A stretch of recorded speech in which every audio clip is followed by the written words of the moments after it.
Alright, we're back. Nothing but interruptions. Another half hour wasted time. Okay, let's waste some time on an M8 and have more. Maybe we'll make something. Probably not much. Okay, I'm going to go ahead and put this fitting together right now. That way it'll be in the way when you're assembling it. So I'm going to use my Home Depot goop here. So they want you to brush this shit on to use it. I don't do that. I put it on my finger like that. Well, that's way too much. About like that. You only put it on the first 3 threads at most. That's all that's needed. Everything else you wipe off or you leave on the bike as a mess. So like that, that's all you need. And even that's too damn much. Okay. A little more for this one now, same thing. Just make sure you press it into the threads there, so they're in the threads where they belong.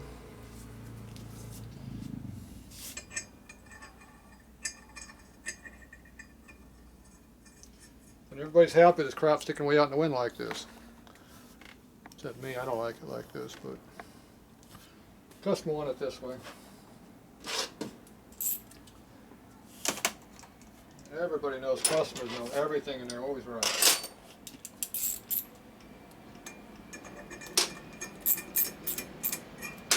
Okay.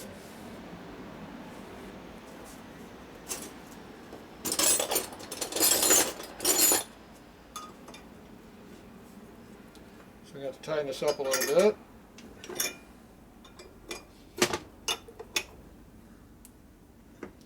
We're not sure exactly the angle we're going to have this at, so maybe something like that. Of course, I screwed up. I didn't tighten the other one up first. We get access to it.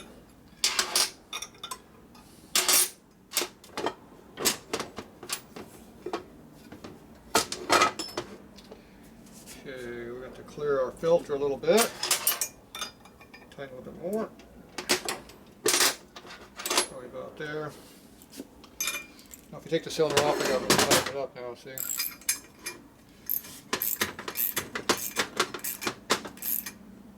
About that much torque should be enough. Factory torque, I'm sure. You wipe off the little excess you have, there shouldn't be much. Wasn't literally a lot, too much excess anyway, barely anything. Because I didn't put a ton on there. Alright, so now let's see how that looks on here.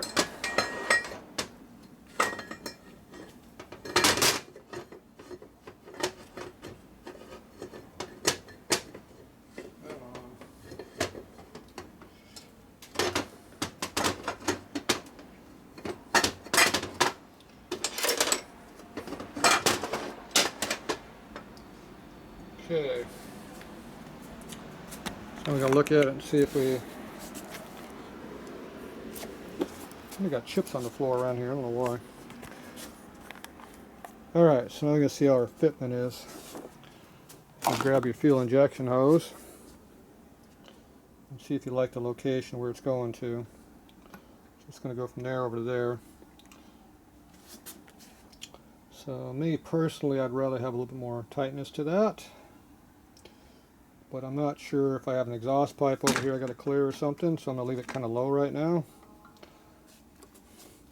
So right now it will go down between the filter over to here. So it's not too bad.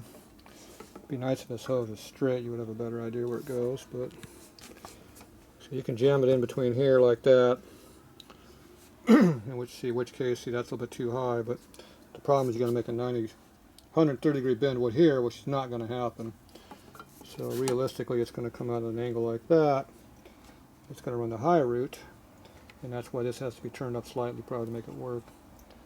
But we're not sure about the exhaust clearance, so I'm going to leave it low and let the customer deal with it.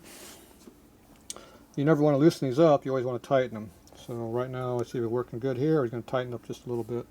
I think it's going to wind up tightening a little bit more. Alright, so that's got this one on there. Now, I'm not sure where they wanted the oil line back here at. He showed me a quick picture of what they were doing, but I don't remember what it was. I don't remember if they were drilling inside over here, which would be kind of stupid, just going right through here. Me, I would just go right through here. There's a lot of metal down in this area. Get some strength in there a little bit, but it's pretty thin. This is already really thin. So I'll have to see what the rear cylinder looks like, but probably something anywhere in the top there probably work. I'll wait for him to bring a picture over. I got other things to do anyway. So he's got some studs that he bought. He bought all this installation kit. Here's those pistons for this motor. Star Racing. Gas ported. These are 15 to 1, he said. Used already. Shut the camera off might help a little bit on looking at. Still get a lot of reflection from the lights in this place, but anyway, you can see how it was wearing. So, all right. That was a joke. Okay, so we got some stainless steel nuts, which I do not like stainless, because stainless gets loose when it gets hot, because it expands. It's like aluminum, it grows a lot. So don't buy stainless, buy black. If you don't want them rusting, paint them silver. Okay, so here are the stud set. This is out of an 80-inch shovelhead motor. Colony reproduction. These are the stock 74-inch studs over here.